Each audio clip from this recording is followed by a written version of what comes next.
मुनीबुर रहमान पूछते हैं लाहौर से, मेरा एक भतीजा है और ये अक्सर नज़र का शिकार हो जाता है। हम एक बार इलाज कर लेते हैं, फिर किसी की नज़र लग जाती है। ऐसा कोई वजीफ़ा तरतीब दे दें और इसके लिए कोई दम ऐसा तजवीज़ फरमा दें जिससे ये हर वक्त नज़र बद लगने से महफूज रहे।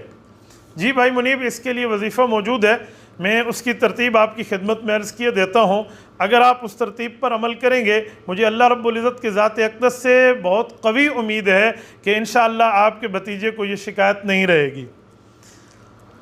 मैं आपकी खिदमत में कलिमात अर्ज़ कर देता हूँ, आप इन कलिमात को पढ़िए और उसके बाद उस तरतीब पर अमल कीजिए।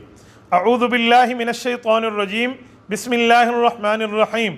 अऊज़ु बिकलिमातिल्लाहि ताम्माति कुल्लिहा मिन शर्रि मा खलक़। अऊज़ु बिकलिमातिल्लाहि ताम्माति मिन ग़ज़बिही व इक़ाबिही व शर्रि इबादिही मिन हमज़ातिश शयातीन व अन यहज़ुरून। आप इन कलिमात को एक कागज़ पे लिख लीजिए और नरम कपड़े में उसको बंद कर दीजिए। नरम कपड़े में भी बंद करें, प्लास्टिक में भी बंद करें, ताकि अगर नहाए बच्चा तो वो पानी वहाँ तक पहुँच न सके। और उसके बाद उसको तावीज़ बनाकर उस बच्चे के गले में डाल दें। इंशाअल्लाह ताला ये वो कलिमात हैं जो रसूलुल्लाह सल्लल्लाहु अलैहि वसल्लम की ज़ुबान अक़दस से अदा हुए हैं। इनकी बरकत से आपका भतीजा बार बार नज़र लगने से महफूज रहेगा।